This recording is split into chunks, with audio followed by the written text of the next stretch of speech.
পড়েন লা ইলাহা জোরে লা ইলাহা ইল্লাল্লাহ লা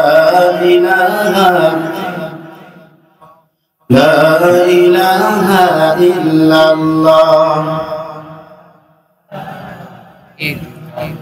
আল্লাহ নামের জিকির করবে যারা, আল্লাহর কাছে প্রিয় তারা, আল্লাহর কাছে প্রিয় যারা, জান্নাতে প্রবেশ করবে তারা। জোরে লা ইলাহা, জোরে লা ইলাহা ইল্লাল্লাহ লা ইলাহা লা ইলাহা ইল্লাল্লাহ মুহাম্মাদুর রাসূলুল্লাহ। কোন খালিক নেই তুমি ছাড়া, আছে নাকি? কোন মালিক নেই তুমি ছাড়া, কোন মাশুক নেই তুমি ছাড়া, কোন মাবুদ নেই তুমি ছাড়া। এই জীবনে তোমার মতো আপন আর কেউ নাই, এখানে ওখানে সবখানে শুধু তোমাকে খুঁজে বেড়াই। তোমার ফিকিরে মন হয় উতলা। জোরে লা ইলাহা লা ইলাহা ইল্লাল্লাহ লা ইলাহা ইল্লাল্লাহ লা ইলাহা ইল্লাল্লাহ মুহাম্মাদুর রাসূলুল্লাহ সাল্লাল্লাহু আলাইহি ওয়াসাল্লাম। সকল প্রশংসার মালিককে, আওয়াজ দিয়ে বলেন সকল ক্ষমতার উৎস কে? আল্লাহর জন্য আমরা শির নত করে অবনত চিত্তে মস্তকটাকে নিচু করে আমরা সকলে পড়ছি কালিমাতুশ শুকর আলহামদুলিল্লাহ। আমরা শুকরিয়া করলাম কার? সব সময় শুকরিয়া করব কার? খাওয়ার সময়, ঘুমানোর সময়, মারামারির সময়। আলমডাঙ্গায় মারামারি হয় নাকি? জমি দখল হয়? সুদ খাওয়া আছে নাকি? ঘুষ খায়, জেনা ব্যভিচারী, ধর্ষণ আছে নাকি? সব আছে। নাউজুবিল্লাহ পড়ে। কারা করছে এগুলা? কারা করছে? সব হাসিনার লোকজন করছে নাকি? কি কর? সব দোষ হাসিনা। হাসিনা পালাই গেছে, সব দোষ হাসিনা। আমাদের কোনো দোষ নাই, আমরা বেঁচে গেছি হাসিনা পালাই গিয়ে। ঠিক কিনা? খুব সহজ হয়েছে আমাদের। অন্যায় করলাম আমরা, দোষ চাপিয়ে দিলাম হাসিনার উপর। মওকুন্তুল কুরআনুল কারীম থেকে একটি আয়াত কারিমে পাঠ করেছি। আল্লাহ রাব্বুল আলামিন যদি তৌফিক দান করেন আপনাদের খিদমতে কিছু আলোচনা পেশ করব ইনশাআল্লাহ। শ্যামপুর ইসলামিয়া দাখিল মাদ্রাসা ও ইতিমখানা রিলা বোর্ডিং এর উদ্যোগে আজকে আয়োজিত 2 দিন ব্যাপী তাফসীরুল কুরআন মাহফিল, 31তম তাফসীরুল কুরআন মাহফিল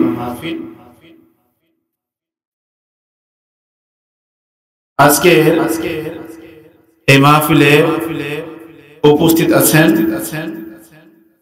আমাদের সম্মানিত ব্যক্তিত্ব, অত্র এলাকার কৃতি সন্তান। সভাপতিত্ব করছেন মরণ আখতারুজ্জামান সুপার, শ্যামপুর ইসলামিয়া দাখিল মাদ্রাসা। আতানাল্লাহু আমরাহু ওয়া বারাকাল্লাহু ফি হায়াতিহি। সকলে পড়েন আল্লাহুম্মা আমিন।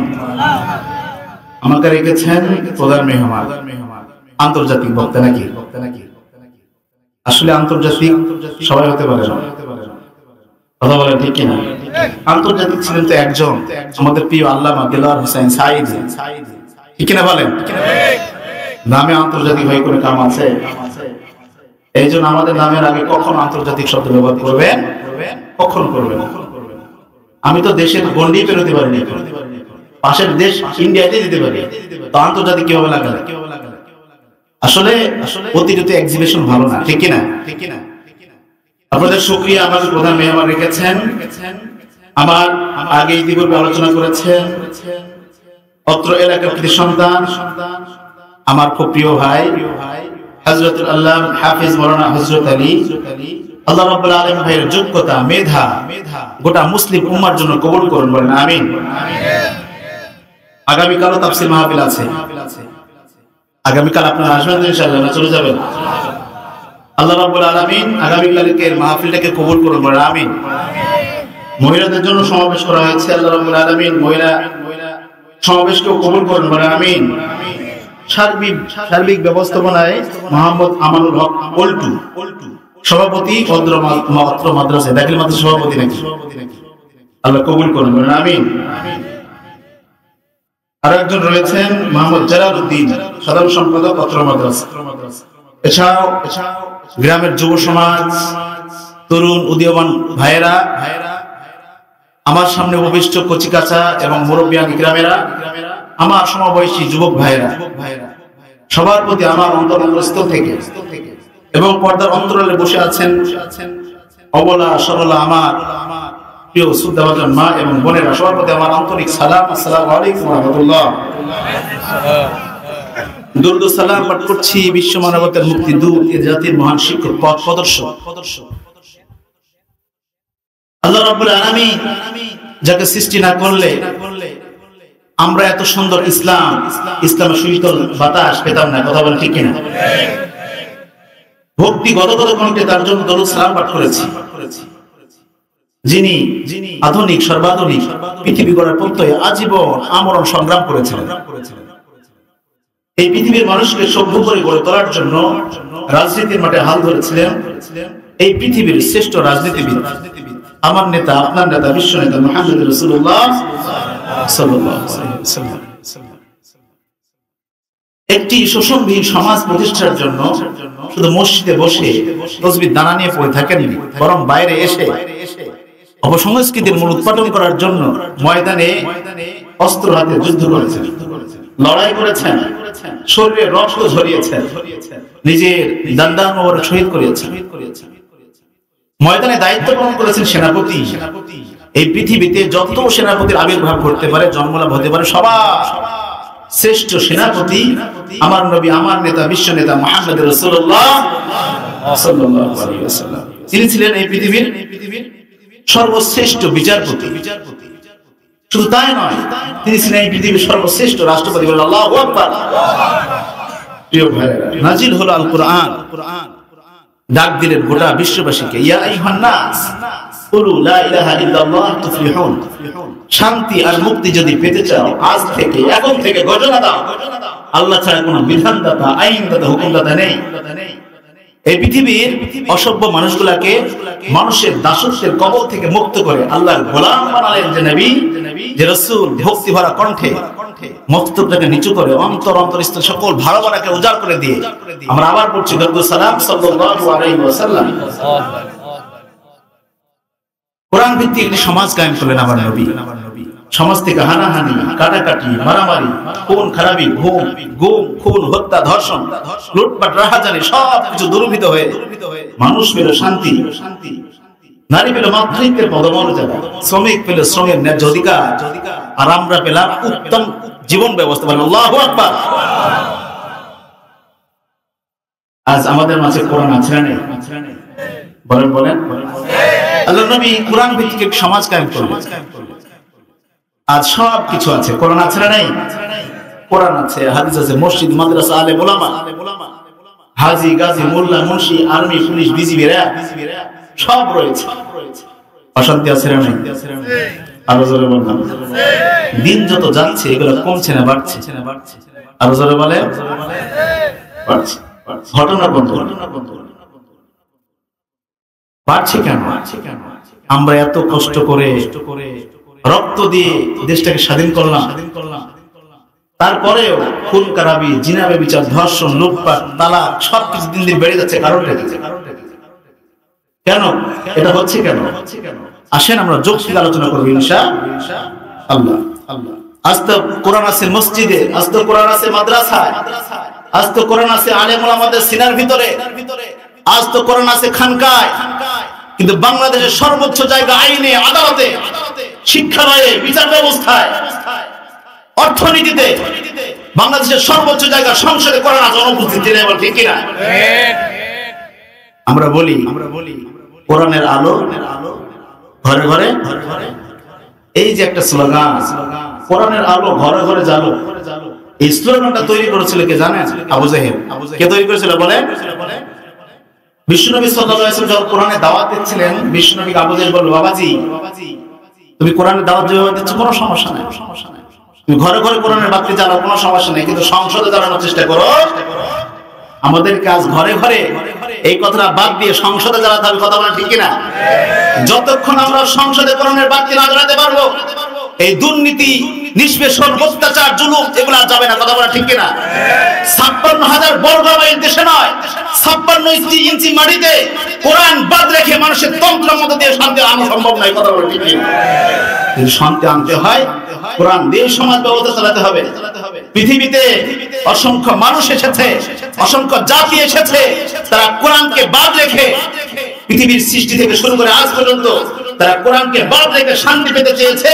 আজও মানুষের অশান্তির দাবানলে জ্বলছে, কথা বল ঠিক কিনা? কোরআন দরকার আছে না নাই? আমরা একটা কথা বলি, কোরআনের শাসন চাই, কোরআনের আইন চাই, সত্যকে শাসন চাই। কোরআন আইন আমরা চাই, সত্যকে শাসনটাও চাই, কিন্তু সিল মারার সময় আমরা অসৎ লোককে দিই, কথা বলে ঠিক কিনা? যতই যাই করি না কেন, আপনারা মুখে যেটা বলেন কাজে যদি এটা পরিণত না করেন, যতই যা করেন না কেন, সিলটা যদি ওই শীষে আর ওই নৌকার মাথায় যায়, তাহলে যতই বলেন মুখে বলেন শান্তি দরকার, শান্তি দরকার, অশান্তির দাবানলে চিরন্তন জ্বলবেন, কখনো শান্তির বার্তা খুঁজে পাবেন না, কথা বলেন ঠিক কিনা? শান্তি যদি পেতে হয় কোরআনের কাছে আসার দরকার আছে নাই? বিশ্বনবী সাল্লাল্লাহু আলাইহি ওয়াসাল্লাম মক্কার প্রান্তরে 40টি বছর দাওয়াতি কর্ম পরিচালনা করলেন। কয় বছর? 40টি বছর অক্লান্ত পরিশ্রম করলেন। প্রত্যেকটা মানুষের ঘরে ঘরে গিয়ে দাওয়াতি কর্ম পরিচালনা করলেন, বললেন শান্তি আনা দরকার।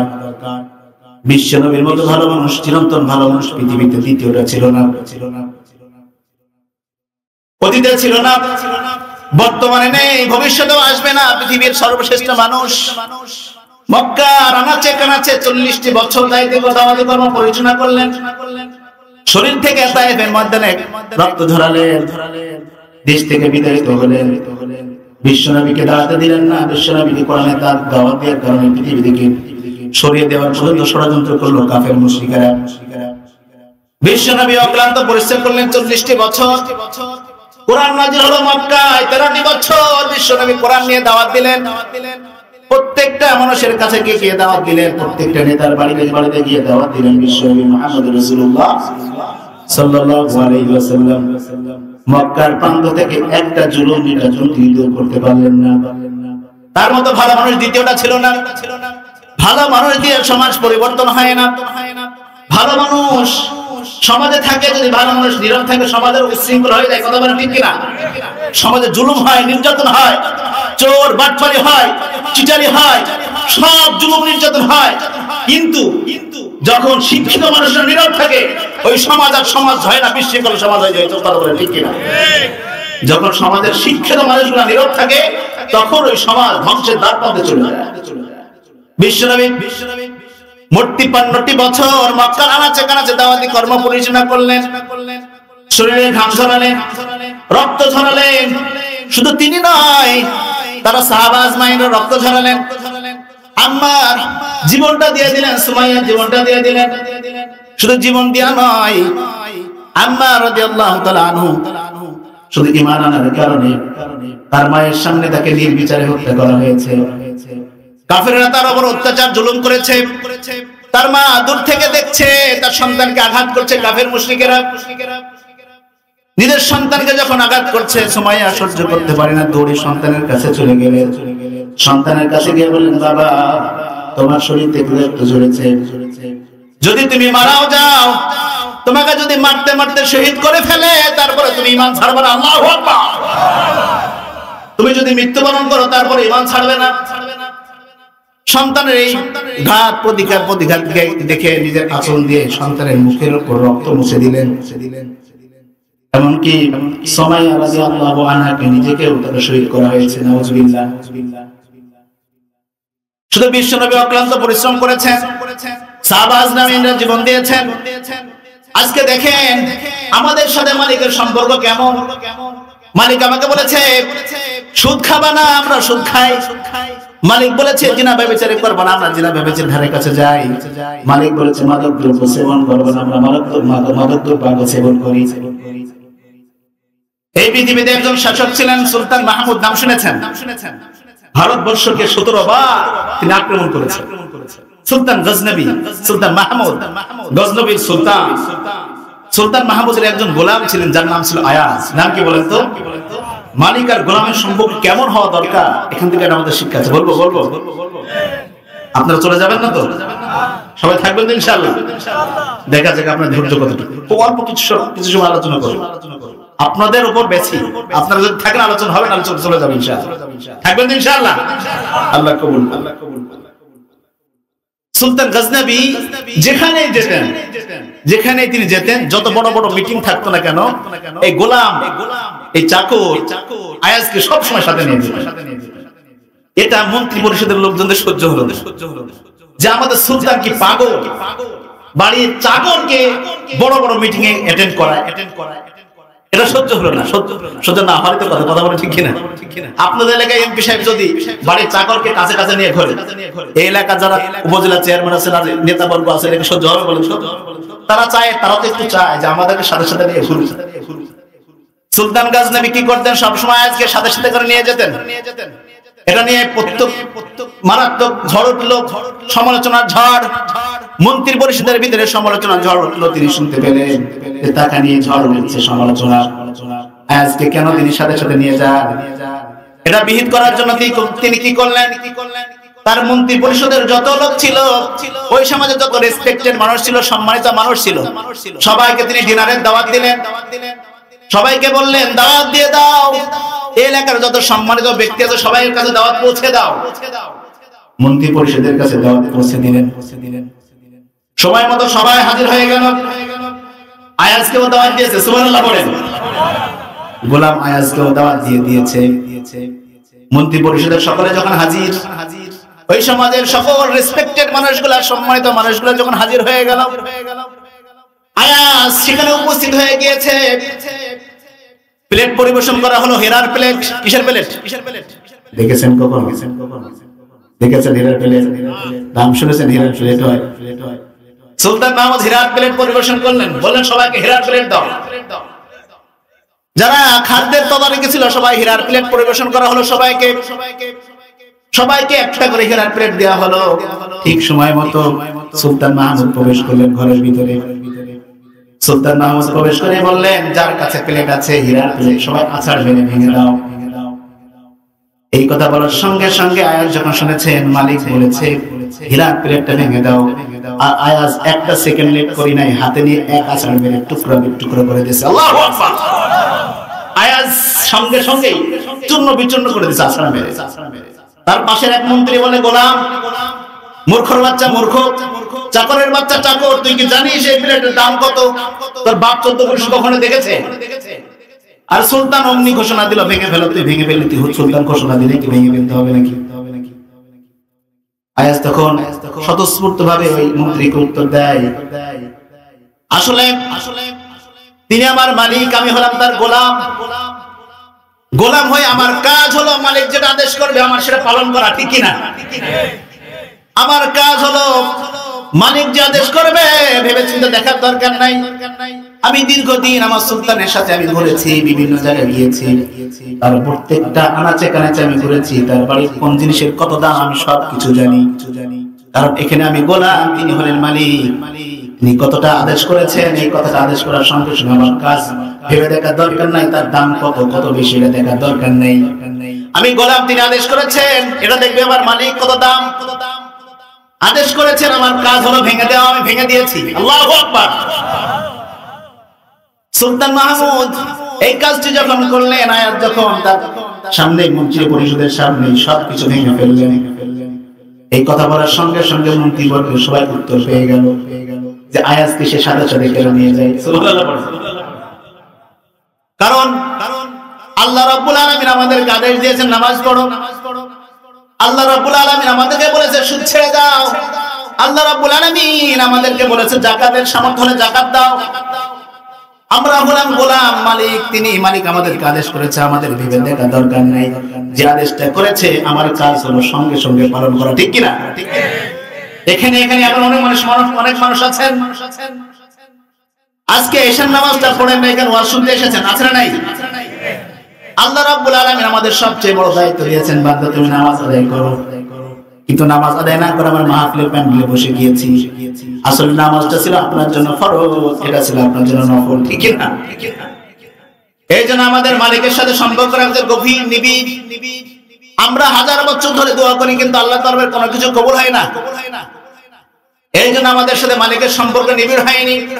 বিশ্বনবী সাল্লাল্লাহু আলাইহি ওয়াসাল্লাম 53 বছর দাওয়াত দিলেন মক্কার প্রান্তে প্রান্তে। শেষ পর্যন্ত বিশ্বনবী মুহাম্মদ রাসূলুল্লাহ সাল্লাল্লাহু আলাইহি ওয়াসাল্লাম একটা মানুষের পরিবর্তন করতে পারলেন না। কাফেররা তার উপর অতিষ্ঠ হয়ে তাকে মক্কা থেকে বিতাড়িত করে মদিনায় পাঠিয়ে দিলেন। আল্লাহ বললেন বিশ্বনবীকে বললেন, হে আমার নবী, হে আমার রাসূল, আপনাকে মক্কায় থাকার দরকার নাই, চলে যান মদিনায়, আপনাকে ওয়েলকাম করবে। সুবহানাল্লাহ পড়েন।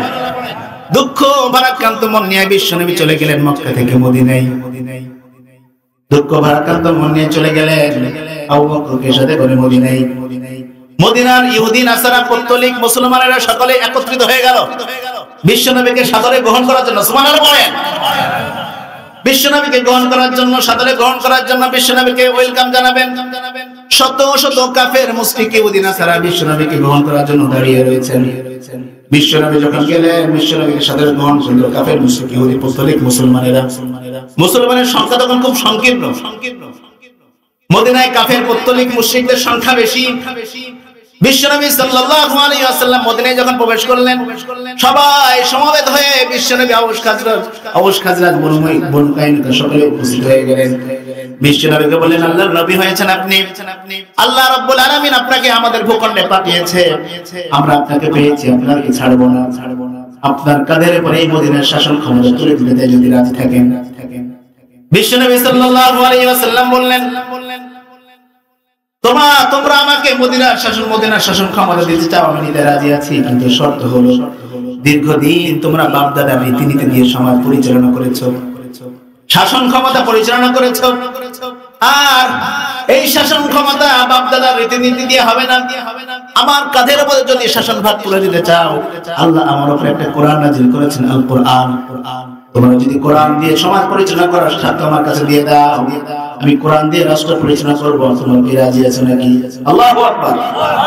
দুঃখজনক হলেও সত্য, সেদিন মদিনার ইহুদি নাসারা পৌত্তলিক মুশরিকরা বলেছিল, আপনি সমাজ চালান, আপনি রাষ্ট্র চালান কোরআন দিয়ে, আমাদের কোনো আপত্তি নেই, কিন্তু বাংলাদেশের তথাকথিত মুসলমান নামধারী কিছু কুলাঙ্গার বাংলাদেশে কোরআনের রাজ কায়েম হোক তারা চায় না। কথা বলেন লিল্লাহি তাকবীর, লিল্লাহি তাকবীর, লিল্লাহি তাকবীর। আপনারা চান তো কোরআনের রাজ কায়েম হোক, বাংলাদেশে কোরআনের রাজ কায়েম হোক, এটা কারা কারা চান? 2000 লাগে দেখান। আরে তাকবীর, আল কোরআনের আলো, আমার নেতা তোমার নেতা, লিল্লাহি তাকবীর। কোরআনের রাজ কায়েম হোক এটা আমরা চাই, ঠিক কিনা? যদি বাংলার জমিনে কোরআনের রাজ কায়েম করার জন্য আবার ডাক আসে, বাংলার জমিনে কোরআনের রাজ শাসন কায়েম করার জন্য ডাক আসে, আবার আবু সাইদ মুগ্ধের মতো বন্দুকের সামনে বুকটাকে পেতে দিয়ে গুলি খাওয়ার জন্য কারা দাওয়া যারা যাচ্ছে 2000 লাগে দেখা। লিল্লাহি তাকবীর, লিল্লাহি তাকবীর। সব কাদের রাজনীতি গুলি খাবো না, কথা বলেন ঠিক কিনা? সব দেব জবাব দেব কিন্তু মন দেব না, ঠিক কিনা বলেন? জান দেবে কিন্তু মাল দেব না, আছে না নাই? আল্লাহ বলছে গোলাম তা হবে না, জানও দিতে হবে, মালও দিতে হবে, ঠিক কিনা? বিশ্বনবী সাল্লাল্লাহু আলাইহি ওয়াসাল্লাম মদিনার শাসন ক্ষমতা গ্রহণ করলেন। কয়েকদিনের ভিতরে আওস খাজরাজ দীর্ঘদিনের যুদ্ধ মিটে গেল। সুবহানাল্লাহ পড়েন। এই জন্য বিশ্বনবী সাল্লাল্লাহু আলাইহি ওয়াসাল্লাম মক্কার প্রান্ত থেকে চলে গেলেন মদিনায়, মদিনার শাসন ক্ষমতা গ্রহণ করলেন। বিশ্বনবী সাল্লাল্লাহু আলাইহি ওয়াসাল্লাম যখন মক্কায় চলে গেলেন, মক্কা থেকে মদিনায় 7 বছর থেকে 8 বছর অবস্থান করলেন। মক্কা থেকে যখন চলে গেলেন মদিনায় 6ষ্ঠ হিজরিতে বিশ্বনবী সাল্লাল্লাহু আলাইহি ওয়াসাল্লাম কাফেরদের সাথে একটা চুক্তি করলেন, চুক্তির নাম হলো হুদাইবিয়ার সন্ধি, ঠিক না? হুদাইবিয়ার সন্ধি করলেন 6ষ্ঠ হিজরিতে।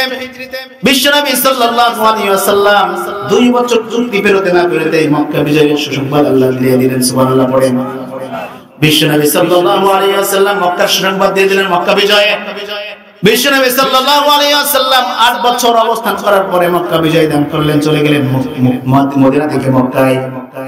বিশ্বনবী সাল্লাল্লাহু আলাইহি ওয়াসাল্লাম মক্কায় যখন প্রবেশ করবেন, সকল কাফের মুশরিক বেদিনীরা যারা বিশ্বনবীকে সবচেয়ে বেশি নির্যাতন করেছিল, কষ্ট দিয়েছিল, আমাদের সমাজে যারা আমাদেরকে বেশি কষ্ট দিয়েছে তারা দেশে নেই, ঠিক না বলেন? তারা দেশ ছেড়ে পালিয়েছে, কারণ তারা জানে আমরা যে অত্যাচার করেছি, যে নির্যাতন, যে জুলুম, যে আয়না ঘর বানিয়েছি, আমাদেরকে যদি মানুষ হাতে খায় আমাদের মাংসের টুকরো কেউ খুঁজে পাবে না। কথা বলেন ঠিক কিনা? তারা কথায় কথায় বলতো আমাদের সাথে খেলা হবে, কথা বলেন ঠিক কিনা? আমি খুব অবাক হতাম, অন্য কেউ বলতে অবাক হতাম না, কিন্তু ওবায়দুল কাদের যখন বলতো খেলা হবে আমি খুব অবাক হতাম। কারণ কি জানেন? একটা প্রতিবন্ধী মানুষ সে আনফিট, কথা বলেন ঠিক কিনা? খেলার ময়দানে যদি খেলতে হয় তাকে ফিট হতে হয়, যদি ফিট না হয় তার সাথে কিন্তু খেলা যাবে না। আগেই বলবে তুমি ডিসকোয়ালিফাই, তুমি কোয়ালিফাই না, তুমি সরে যা। কিন্তু এই ডিসকোয়ালিফাই মানুষ, যার 1 কাপ গরম চা সহ্য করার ক্ষমতা নাই, এই ব্যক্তি বলতো খেলা হবে। আজ তো আমরা খেলতে চাই, কিন্তু তোমরা কই মাঠ ছেড়ে পালিয়েছো কেন? কেউ বলেছে বাবার দেশ, বাবার ভূমি থেকে কেউ পালায়। কেউ বলেছে স্বামীর দেশ, স্বামীর ভূমি থেকে কেউ পালায়। কেউ বলেছে আমার বাপ দাদা 14 গোষ্ঠীর দেশ, তো 14 গোষ্ঠীর দেশ থেকে তুমি শ্বশুরের বাড়ি কেন? কথা বলা ঠিক কিনা?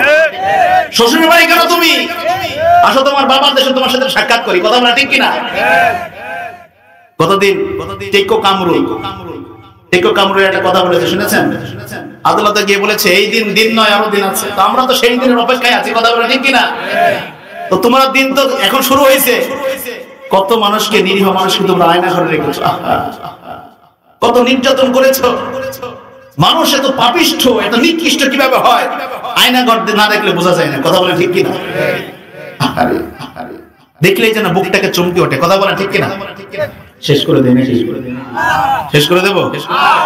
আপনারা তো একটা করে উঠে চলে যাচ্ছে, এটা আমরা গুছিয়ে বসতে পারি না ইনশাআল্লাহ।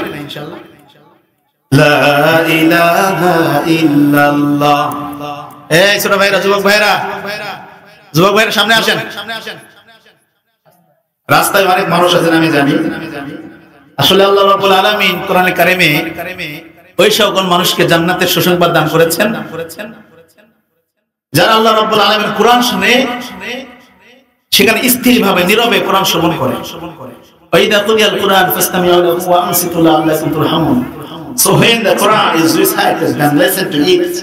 Pay attention that you may receive. Allahu Akbar বলেন।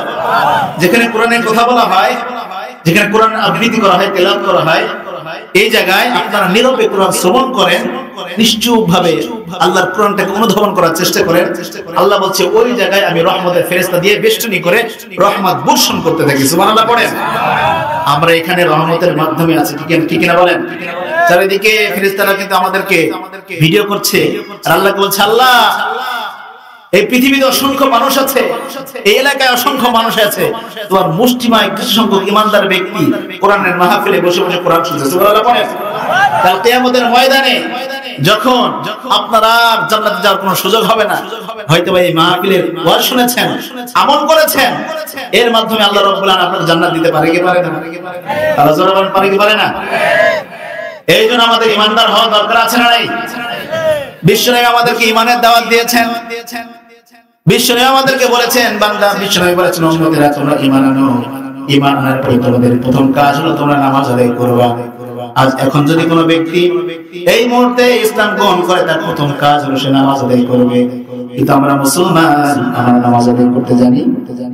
আল্লাহ রাব্বুল আলামিন কোরআন কারীম আমাদেরকে উম্মাহ বলে ডেকেছেন। কি বলে ডেকেছেন বলেন তো? উম্মাহ বলে ডেকেছেন। এই পৃথিবীতে অন্য কোন জাতিকে উম্মাহ বলে ডেকেছেন? উম্মাহ শব্দের অর্থ কি জানেন আপনারা? উম্মাহ শব্দের অর্থ হচ্ছে দল, গোত্র, জাতি, মণ্ডলী। এই পৃথিবীতে একমাত্র শুধুমাত্র মুসলমানদেরকে বিশ্ব আল্লাহ রাব্বুল আলামিন উম্মাহ বলে ডেকেছেন। কুনতুম খায়রা উম্মাহ, যে তোমরাই হলো পৃথিবীর সর্বশ্রেষ্ঠ জাতি। সুবহানাল্লাহ পড়ে। উম্মাহ আর প্রচলিত জাতি শব্দের মধ্যে পার্থক্য হলো জন্ম থেকে জাতি। কি থেকে জাতি? যেখানে জন্মগ্রহণ করেন সেখান থেকে আপনি জাতি হয়ে যান। যেমন ইংরেজ ভাষাভাষী ঘরের যদি কেউ কোনো সন্তান জন্মগ্রহণ করে সে ইংরেজ হয়ে যায়। বাঙালি ভাষাভাষীর ঘরে কেউ যদি জন্মগ্রহণ করে সে বাঙালি হয়ে যায়। ব্রাহ্মণের ঘরে কেউ যদি জন্মগ্রহণ করে সে ব্রাহ্মণ হয়ে যায়। কিন্তু মুসলমান ঘরে জন্মগ্রহণ করলে কি সে মুসলমান হয়? কি করতে হয়? মুসলমানই তো থাকতে হয়। আল্লাহ রাব্বুল আলামিন আমাদের যে বিধান দিলেন, নামাজ আদায় করো, যাকাত দাও, হজ করো, ঈমান আনো, এই কাজগুলো যদি কোনো মুসলমান ভেতর না থাকে তার সাথে আর হিন্দুর সাথে কোনো পার্থক্য। আমি মনে করি মুসলমান আর বেশি নিকৃষ্ট। কথা বলে ঠিক কিনা? হিন্দুত্ব একটা ধর্ম থাকে। আমাদের এলাকায় একজন মাছ বিক্রি করে একে হিন্দু। আমি জিজ্ঞেস করলাম, ভাই তুমি তো হিন্দু, তোমাদের 12 মাসে 13 পর্বণ, তো 12 মাসে 13 পর্বণ গুলোর নাম বলো। বলছে, ভাই আমি তো ভালো হিন্দু না। আমি ভালো হিন্দু না, আমি ওসব নাম জানি না। আমাদের মুসলমানের ভেতরে কিছু মুসলমান আছে বলে, ভাই কালিমা তাইয়্যিবা বলো, লা ইলাহা ইল্লাল্লাহ সুবহানাকা ইন্নী কুনতু মিনাজ জালিমিন। ঠিক কিনা বলেন? যদি বলে ভাই দোয়া কুনুত জানেন আপনি, বলে হ্যাঁ দোয়া কুনুত জানি, কোথাও জানাজা নামাজ পড়ি। ঠিক কিনা বলেন? তোর বাপের জানাজা তুই পড়িস। কথা বলে ঠিক কিনা? এই জন্য আল্লাহ রাব্বুল আলামিন আমাদের সবচেয়ে বড় নিয়ামত দান করলেন ঈমান। যাচ্ছে মোর সব নিয়ে যাও, ঈমান আমার নিও না। ঠিক কিনা? ঠিক কিনা? যাচ্ছে মোর সব নিয়ে যাও, ঈমান আমার নিও না। ঈমান ছাড়া ও গো প্রভু মরণ আমায় দিও না। যাচ্ছে মোর সব নিয়ে যাও, ঈমান আমার নিও না। বিদ্যু বেশা থাকবা না থাক, ঈমান বড়ই দামি। ঠিক না?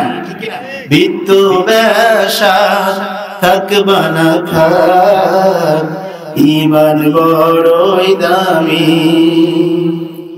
ঈমান ছাড়া ও গো প্রভু মরণ আমায় দিও না।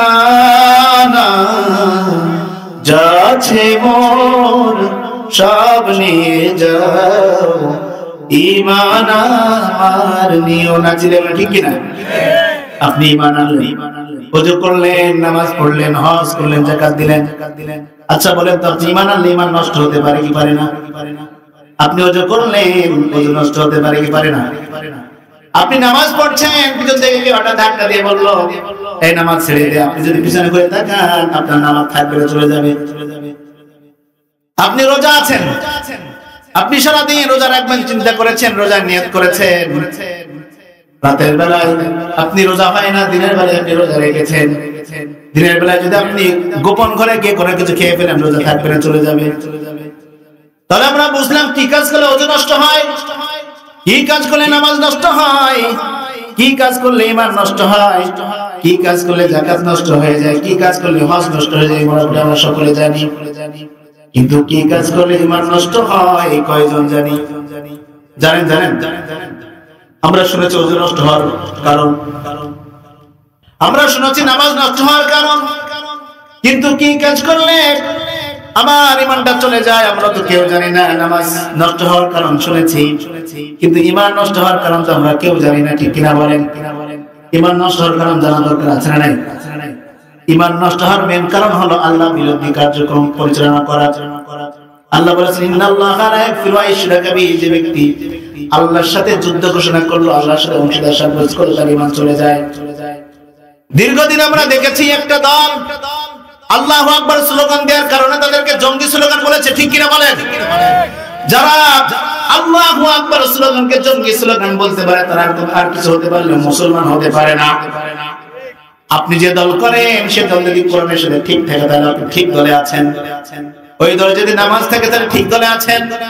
ওই দলে যদি রোজা থাকে, হজ থাকে, যাকাত থাকে, ঈমান থাকে তাহলে আপনি ঠিক দলে আছেন। আপনার দলের কেউ যদি নামাজ না পড়ে, আপনার দলের কেউ যদি ঈমান না রাখে, আপনার দলের কেউ যদি মসজিদ থেকে না শিখায়, কোরআন থেকে না শিখায়, কোরআনের মাহফিল থেকে না শিখায়, তাহলে ওই দলের ভেতর থাকা যাবে নাকি? ওই দল ভ্রান্ত দল, ওই দলে যে যাবে সেও ভ্রান্ত দলে পরিগণিত হবে। কথা বলে ঠিক কিনা? এই জন্য আল্লাহ বলেন, আল্লাহ রাব্বুল আলামিন বললেন, ইন্নাল্লাহ লা ইয়াগফিরু আন ইউশরাকা বিহি ওয়া ইয়াগফিরু মা দুনা যালিকা লিমান ইয়াশা। আল্লাহ বলেন নিশ্চয় যারা আল্লাহ রাব্বুল আলামিনের সাথে অংশীদার সাব্যস্ত করবে, যারা আল্লাহর সাথে অংশীদার সাব্যস্ত করবে, আল্লাহর বিরুদ্ধে স্লোগান দিবে, আল্লাহর জায়গায় অন্য কোন ব্যক্তিকে বসাবে। আচ্ছা বলেন তো আপনাদের এলাকায় কুকুর আছে? কুকুর আছে নাকি? কুকুরের কয়টা করে বাচ্চা হয়? বলেন 5টা 6টা বাচ্চা। কুকুর কখনো মাজারে গিয়ে বলেছে নাকি আমাকে বাচ্চা দাও? বলেন। কিন্তু আমাদের এলাকায় কিছু নারী দেখা যায়, কিছু ভাইকে দেখা যায় বাবার দরবারে গিয়ে বলে বাবা আমাকে বাচ্চা দাও। আছে না নাই? আমি মনে করি কুত্তাতেও খারাপ।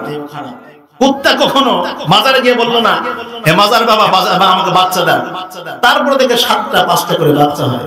কিন্তু মানুষ কতটা নিকৃষ্ট দেখেন। আল্লাহ সৃষ্টিকর্তা, আল্লাহ পালনকর্তা, রিজিক দাতা, সন্তান দাতা, আল্লাহকে বাদ রেখে বাবার কাছে গিয়ে মাজারে বলে বাচ্চা দেয়। তার কোন ক্ষমতা? বলেন। আমরা তো ওই রকম মুসলমান। এক হুজুর মাহফিলে গিয়েছে, মাহফিলে গিয়ে হুজুরকে সভাপতি বলছে, হুজুর আজকে সবার দাওয়াত আমার বাড়ি খাওয়া। বুঝতেছেন তো?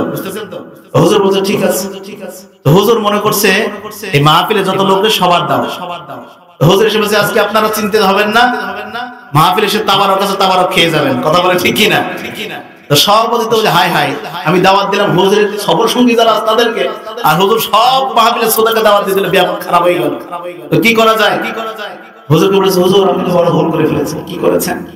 আপনি সবাইকে দাওয়াত দিয়েছেন, আমার তো খাবার রান্না হয় নাই, আমি তো আপনার সবর সঙ্গে আপনাকে দাওয়াত দিয়েছি।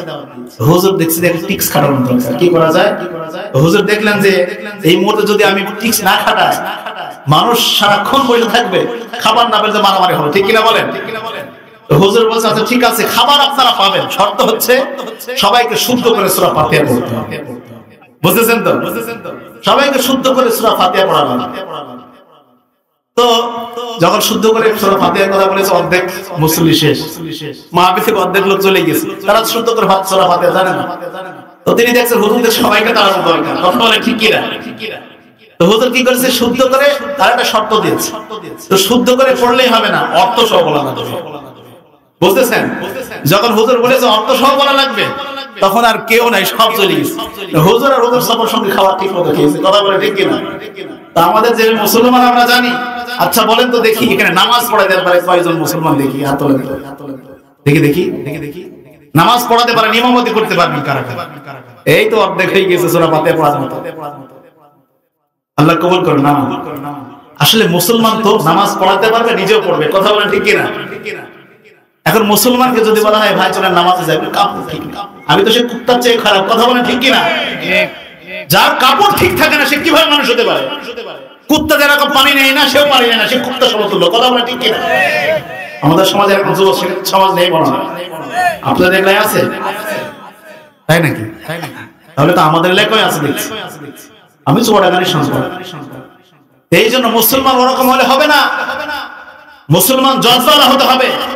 ইমানের কথা যেখানে হবে, ইমানের স্লোগান যেখানে হবে, ইসলামের আন্দোলন যেখানে হবে, সেখানে ছড়ে চলে যেতে হবে। কথা বলে ঠিক কিনা? ইসলামের জন্য যেন নিবেদিত প্রাণ না হয়, তুমি কখনো মুসলমান হতে পারো নি, তুমি কাফের। কথা বলে ঠিক কিনা? এই জন্য ইসলামের জন্য নিবেদিত প্রাণ হতে হবে। গত 16টি বছর আমরা দেখেছি আমরা ছাড়া কেউ কথা বলার সুযোগ পাই না। এমনকি আমাদের কণ্ঠ রোধ করা হয়েছে, মসজিদের খতিবদেরকে তাড়িয়ে দেওয়া হয়েছে সুদ ঘুষের কথা বলার জন্য। যদি কোনো কথা কোনো দলের বিরুদ্ধে চলে গিয়েছে তার চাকরিচ্যুত করা হয়েছে। কথা বলেন ঠিক কিনা? প্রত্যেকটা মাহফিলের মঞ্চ থেকে আমাদের মাইকটাকে কেড়ে নেওয়া হয়েছে, আর বলা হয়েছে আপনারা রাজনীতি করতে এসেছেন কেন? কোরআন থেকে কথা বলেন, মাটির নিচে কথা বলেন, আকাশের কথা বলেন। কথা বলেন ঠিক কিনা? এই জন্য আমরা কথা বলতে এসেছি কোরআন থেকে। আমরা কখনো রাজনীতি করতে আসেনি। আমার রাসূল যে রাজনীতি করতে এসেছেন, আমার রাসূল যে রাজনীতি করেছেন, সেই কথা আমরা মানুষের কাছে বলি। কথা বলেন ঠিক কিনা? আপনারা যদি আমাদেরকে মারেন, মারতে মারতে ফাঁসির কাছে ঝুলে মেরে ফেলেন, তাও কোরআনের কথা, হক কথা মানুষের কাছে পৌঁছে দেবো ইনশাআল্লাহ। শুনবেন তো ইনশাআল্লাহ? এই জন্য আমাদের ঈমান থাকতে হবে পোক্ত। আল্লাহ রাব্বুল আলামিন বললেন ঈমান কিভাবে আনতে হবে। فمن يكفر بالطاغوت ويؤمن بالله فقد استمسك بالعروة الوثقى الله أكبر আল্লাহ বললেন গোলাম শোনো শোনো তুমি যদি ঈমান আনতে চাও তুমি যদি ঈমান তোমার মনে ধারণ করতে চাও তোমার প্রথম কাজ হলো তোমার যে ভিতরে কুফরি আছে তোমার ভিতরে যে খাসলত আছে ইসলাম বিরোধী খাসলত আছে ওইটাকে আগে ঘৃণা করতে হবে ঠিক কিনা বলেন ফামান ইয়াকফুর বিত-তাগুত তাগুতকে তোমাদেরকে ঘৃণা করতে হবে তাগুতের সাথে কুফরি করতে হবে তাগুতকে আগে অস্বীকার করতে হবে তাগুতকে অন্তর থেকে ঘৃণা করতে হবে তারপরে ফামান ইয়াকফুর বিত-তাগুত ওয়া ইউমিন বিল্লাহ আল্লাহ বললেন ফামান ইয়াকফুর বিত-তাগুত আগে কুফরি করো তোমরা তাগুতের সাথে তারপরে ওয়া ইউমিন বিল্লাহ আমি আল্লাহর প্রতি ঈমান আনো আল্লাহ রাব্বুল আলামিন বললেন তোমার ভিতরে কুফরি আছে তোমার ভিতরে খাসলত আছে ইসলাম বিরোধী স্লোগান দিবা ইসলাম বিরোধী অফিসে অবস্থান নিবা ইসলামী আন্দোলন বিরোধী অবস্থান নিবা আবার কালেমা পড়বা তুমি ঈমানদার হতে পারো না কথা বলেন ঠিক কিনা ঠিক আপনি 1000 বছর কালেমা পড়বেন 1000 বছর নামাজ পড়বেন হাজার হাজার রাকাত নামাজ পড়বেন 1000 বছর আপনি রোজা রাখবেন যদি ইসলামী স্লোগান দেন ইসলামের বিরুদ্ধে স্লোগান দেন কোরআনের বিরুদ্ধে স্লোগান দেন আপনি 1000 বছর কালেমা পড়বেন ঈমানদার হওয়া যাবে নাকি আইয়ুমিন বিল্লাহ আল্লাহ বলেন সিস্টেম বলে দিলেন ফামান ইয়াকফুর বিত-তাগুত তাগুতের সাথে কুফরি করো তাগুতের সাথে সম্পর্ক ছিন্ন করে দাও তোমার যে বন্ধু ইসলাম সহ্য হয় না তার সাথে বন্ধুত্ব ছিন্ন করে দাও আইয়ুমিন বিল্লাহ তারপরে আমি আল্লাহর সাথে বন্ধুত্ব স্থাপন করো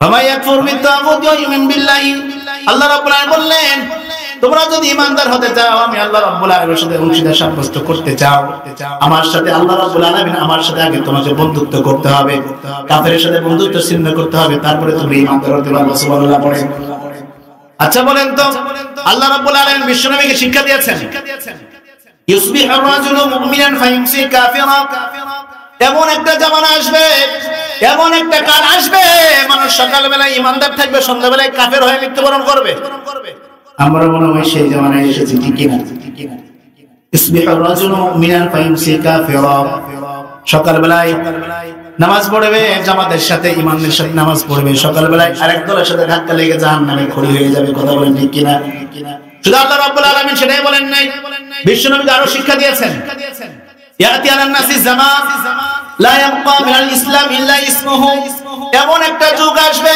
এমন একটা কাল আসবে তখন পৃথিবীতে হাজার হাজার মুসলমান দেখবা কিন্তু কোন জায়গায় ইসলাম থাকবে না আচ্ছা বলেন তো বাংলাদেশে মুসলমান আছে না নাই ইসলাম আছে কোথায় সংসদে ইসলাম আছে নাকি সচিবালয়ে আছে অর্থনীতিতে আছে শিক্ষা ব্যবস্থায় আছে পুলিশ আর্মি বিজিবিতে আছে নাকি পুলিশ আর্মি বিজিবিতে যদি দাঁড়িয়ে রাখতে হয় অনুমতি দেওয়া লাগে আমরা যখন রাস্তায় চলি কোন দিক দিয়ে চলি বাম দিক দিয়ে ইসলামের নীতি না কাফেরদের নীতি এখন আপনি যদি বাম দিয়ে চলবেন না ডান দিকে চলেন আপনাকে পেয়ে ফেলবে ঠিক না গাড়ি দিয়ে পিষে ফেলবে এখন আপনি যদি বলেন আমি রাইট আপনি রং কেন ধাক্কা মারলা বলো তখন পুলিশ বলবে তুমি রাষ্ট্রদ্রোহ মামলা খাও কথা বলেন ঠিক কিনা তাহলে আল্লাহ রাব্বুল আলামিন বিশ্বনবীকে শিক্ষা দিয়েছেন সুন্নাহ হলো ডান দিকে চলতে হবে কিন্তু আমাদের সমাজ তো সম্পূর্ণ ইসলামের বিপরীত উল্টা আজ অফিস আদালতে ইসলাম আছে নাকি কিন্তু বাংলাদেশ 95% মুসলমান এখন অবস্থান করছে সুবহানাল্লাহ পড়ে তাহলে মুসলমান হয়ে আমরা লাভ কি করলাম এক জায়গাতে ইসলাম ঢুকাতে পারলাম না এখন ইসলাম শুধু সীমাবদ্ধ মসজিদ আর মাদ্রাসায় বিগত 16 বছর এখানেও ছিল না এখন একটু হয়েছে কথাবার্তা বলা যায় ঠিক কিনা কিন্তু বিগত 16 বছর আমরা এই জায়গাতেও কথা বলতে পারি নাই যখন আমরা ইসলামের কথা বলতে গিয়েছি তখন আমরা বলি যে তুমি জঙ্গি তুমি আলবদর তুমি রাজাকার আমাদেরকে বিভিন্ন ট্যাগ লাগে আমাদের কারাগারে নিক্ষেপ করা হয়েছে আমাদের এলাকায় একজন মুফতি আছে আমির হামজা তাকে কারাগারে নিক্ষেপ করা হয়েছে কোরআনের কথা বলার জন্য ঠিক কিনা আমাদের একজন প্রিয় আল্লামা শুধু কোরআনের কথা বলার জন্য কোরআনের রাজনীতি করার জন্য বিশ্বনবীর আদর্শ সমাজে বাস্তবায়ন করার জন্য কোরআনের ময়দানে আমাদের হক কথা বলেছেন যার কারণে কারাগারে নিক্ষেপ করে তাকে ষড়যন্ত্র করে হত্যা করা হয়েছে কথা বলা ঠিক কিনা আল্লামা সাইদি নামটি বড় প্রিয় ছিল ঠিক না আল্লামা সাইদি নামটি বড় প্রিয় ছিল, থাকতে দিল না ওই হায়নার দল, তোমার জীবন কেড়ে নিল। আল্লামা সাইদি নামটি বড় প্রিয় ছিল। আল্লামা, সবাই বলেন আল্লামা সাইদি নামটি বড় প্রিয় ছিল। দিন কায়েমের কথা বলতে গিয়ে জীবন দিলে বিলিয়ে, ঠিক না ঠিক না?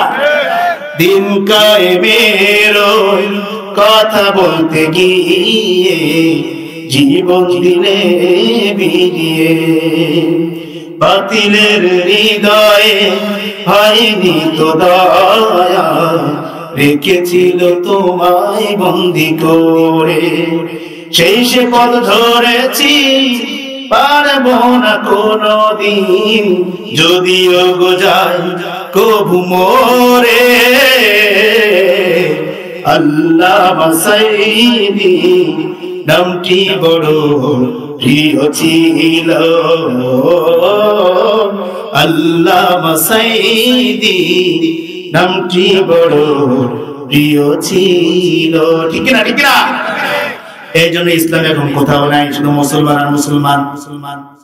ফজরের সময় দেখবেন, ফজরের সময় দেখবেন এক কাতার না মুসল্লি পৌঁছে না, জুমার সময় দেখবেন শত শত মুসল্লি মসজিদে ভরপুর হয়ে যায়। কারণ আমাদের এলাকায় কিছু কিছু সিজনাল মুসল্লি আছে, কেউ ঈদুল আলী শুধু ঈদের দিন যায়, কেউ শুক্রবারে শুধু শুক্রবার জুমার দিন যায়, কেউ সিজনাল শুধু সবাই বড় তার সবাই কত আছে না নাই?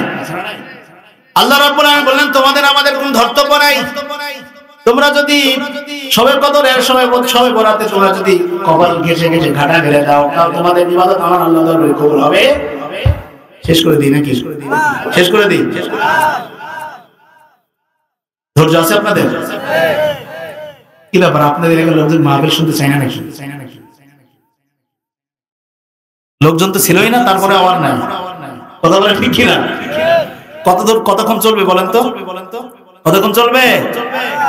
এই জন্য ইসলাম শুধু ঘরের ভিতরে চলবে না, ইসলাম শুধু মসজিদের ভিতরে থাকলে চলবে না। ইসলাম ইউনিয়ন কাউন্সিল দরকার আছে না নাই? ইসলাম পৌরসভায় দরকার আছে না নাই? জেলা পরিষদে দরকার আছে না নাই? ইসলাম শুধু জেলা পরিষদে থাকলে হবে না, রাষ্ট্রীয়ভাবে ইসলামকে কায়েম করার দরকার আছে না নাই? বিশ্বনবী সাল্লাল্লাহু আলাইহি ওয়াসাল্লাম মসজিদে নববীতে বসে আছেন, একজন নারী বিশ্বনবীর কাছে এসে বললেন, ইয়া রাসূলুল্লাহ আমি জিনা করেছি, আপনি আমার বিচার করেন। বিশ্বনবী বললেন, তুমি জিনা করেছো, তোমার প্রমাণ কি?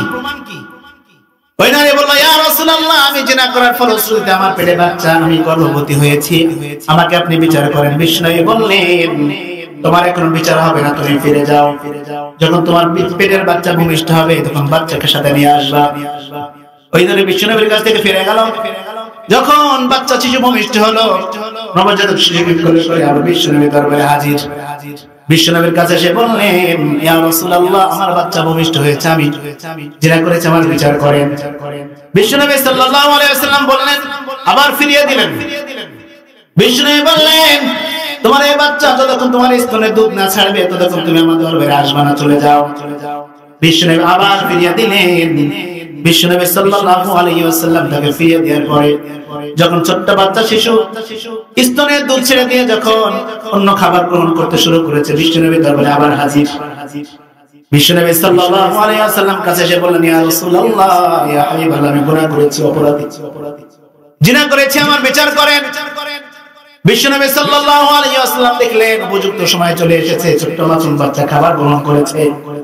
ওই মাসুম বাচ্চাকে একটা সাহাবার কাছে দিয়ে বিশ্বনবী বললেন, একে পাথর মেরে হত্যা করে ফেলো। সাহাবাকে আদেশ করলেন, তাকে মাজা পর্যন্ত পুঁতে ফেলা হলো। চতুর্দিক থেকে বৃষ্টির মতো পাথর নিক্ষেপ করে তাকে হত্যা করা হলো। খালিদ ইবনে ওয়ালিদ এমন জোরে একটা পাথর নিক্ষেপ করেছে, রক্তের ফোঁটা ফিরকি দিয়ে খালিদ ইবনে ওয়ালিদের চোয়ালে এসে পড়েছে। যখন পড়েছে, খালিদ ইবনে ওয়ালিদ তীর্যক ভাষায় গালাগালি শুরু করে দিয়েছে। তিনি বললেন বেশ্যার নারীর রক্ত আমার গালে পড়েছে। এই কথা বিশ্বনবী ভালোভাবে নিলেন না। বিশ্বনবী বলেন খালিদ ইবনে ওয়ালিদ, তুমি কি জানো নাকি যে নারী এত সুন্দরভাবে আল্লাহর দরবারে তওবা করেছে, কোন জালিম শাসক যদি এভাবে তওবা করত, আল্লাহ রাব্বুল আলামিন তার তওবাকে সঙ্গে সঙ্গে কবুল করে নিতেন। সুবহানাল্লাহ। ও খালিদ ইবনে ওয়ালিদ, তার তওবাকে আল্লাহ রাব্বুল আলামিন কবুল করেছে, সে এখন জান্নাতি, তাকে তুমি কিভাবে গালি দাও? খালিদ ইবনে ওয়ালিদকে তিনি ধমক দিলেন। বিশ্বনবী সাল্লাল্লাহু আলাইহি ওয়াসাল্লাম এখান থেকে একটা শিক্ষা দিয়েছেন। আমরা অনেক সময় বলি কবিরা গুনাহ হয়েছে তওবা কর, জুলুম করেছে তওবা কর। আল্লাহ রাব্বুল আলামিন পৃথিবীতে দুইটা অপরাধের কথা বলেছেন, এটা হাক্কুল্লাহ আর হাক্কুল ইবাদ। আপনি যখন বলেছেন হাক্কুল্লাহ হাক্কুল ইবাদ, আল্লাহ বলেছেন কেউ ব্যক্তি নামাজ পড়ে নাই, রোজা রাখে নাই, হজ করে নাই, আল্লাহ রাব্বুল আলামিন তাকে ইচ্ছা করলে ক্ষমা করে দিতে পারেন, ঠিক কিনা?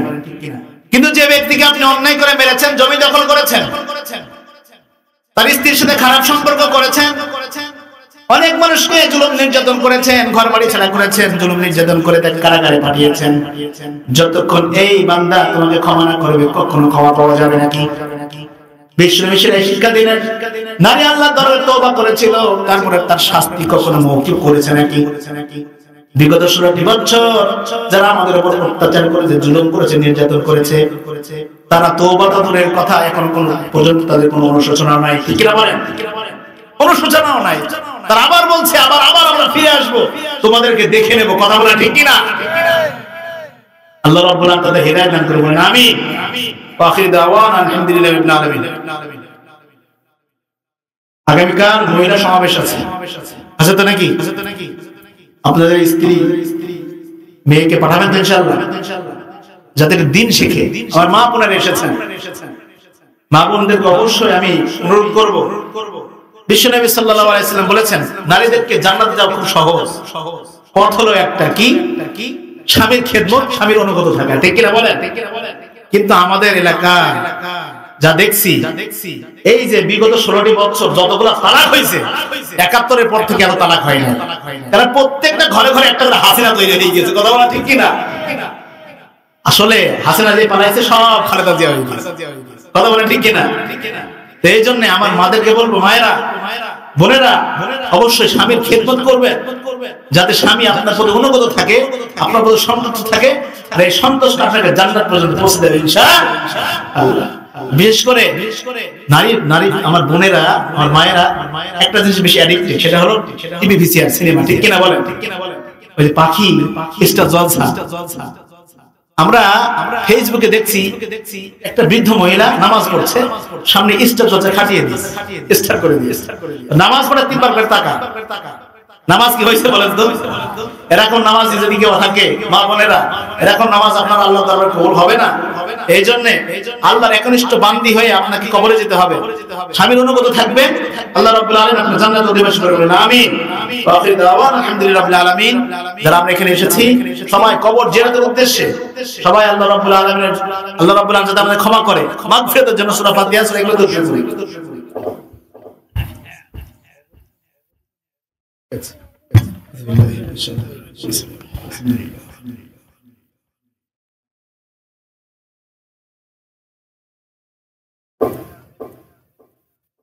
শীত লাগছে নাকি?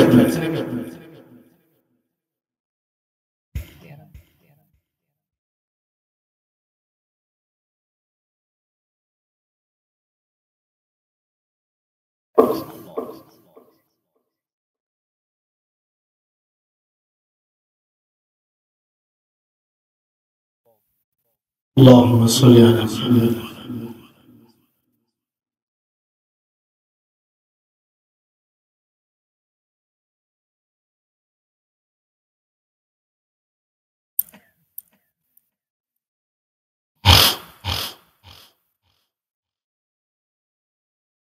পৃথিবীর ভিতরে সবচেয়ে কিপটকে জানে? কি বলতে পারবেন? আছে না? সবাই বলে যে দোয়া করে বলে আল্লাহ আমাকে দাও, আমাকে দাও, বাড়ির পাশে কাউকে দিও। আমাদের ভিতরে হিংসা কেরকম একটা উদাহরণ দেব, কথা বলবো। একজন ব্যক্তি আরেকজন বাড়ির পাশে দেখছে সে খুব দিন দিন বড়লোক হয়ে যাচ্ছে, খুব ধনী হয়ে যাচ্ছে।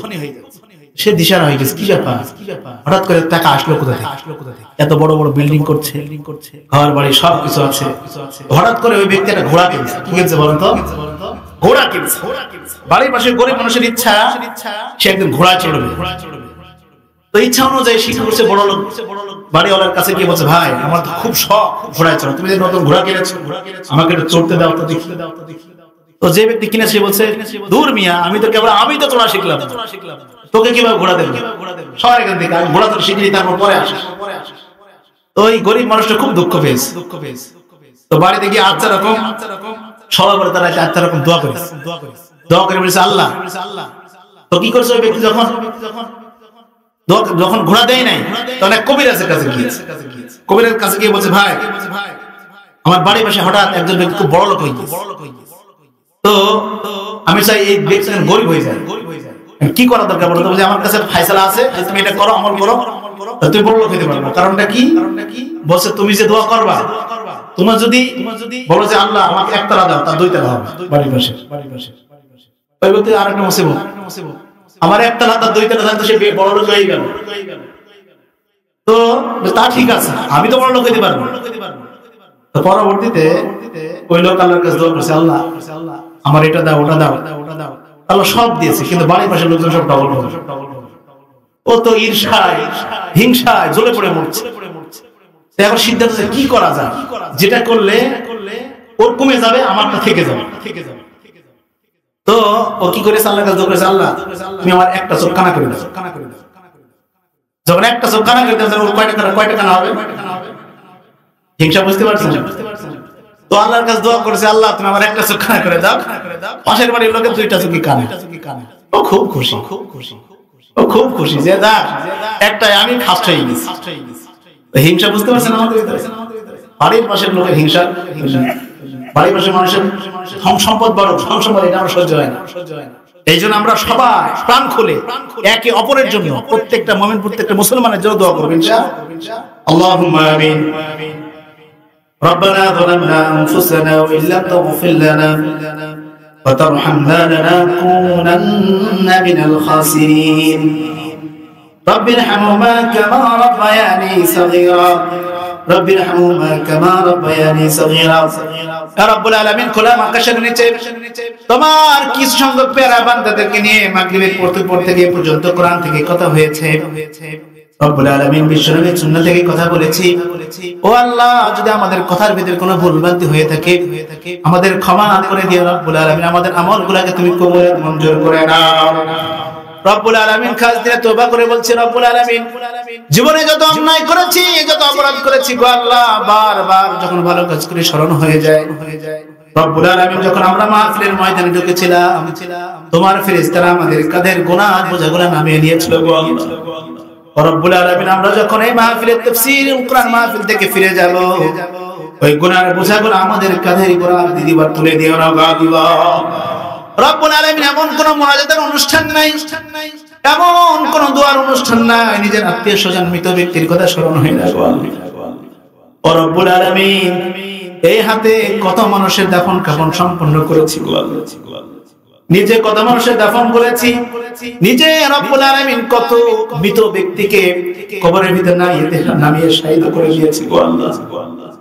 রব্বুল আলামিন আমরা যারা এখানে উপস্থিত না জানি আমাদের কাফনের কাফন কোন দোকানে উপস্থিত হয়ে গিয়েছে না জানি, আমাদের জানাজা কে পড়াবে আমরা তো জানি না গো আল্লাহ।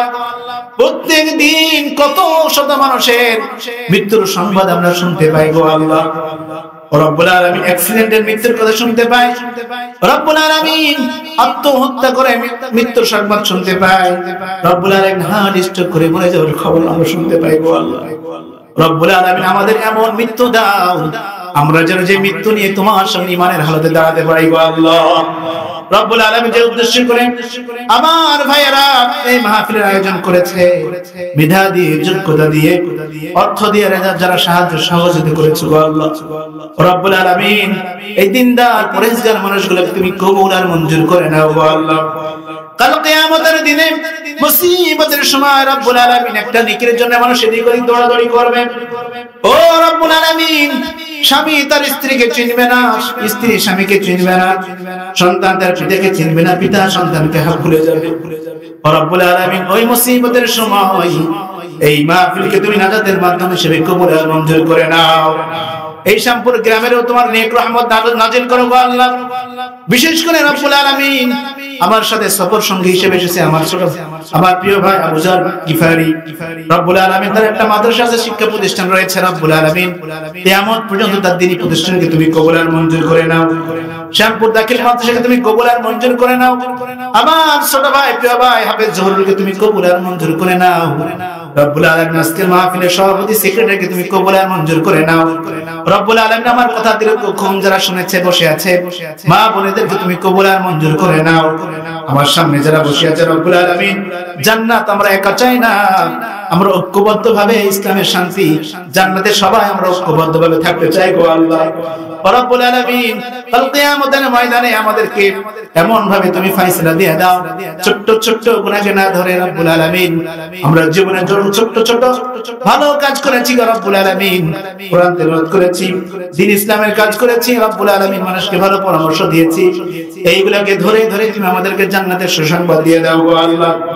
সুবহানা রাব্বিকা রাব্বিল ইজ্জাতি আম্মা ইয়াসিফুন وسلام على المرسلين وجعل آخر كلامنا عند الموت لا إله إلا الله محمد رسول الله. السلام عليكم.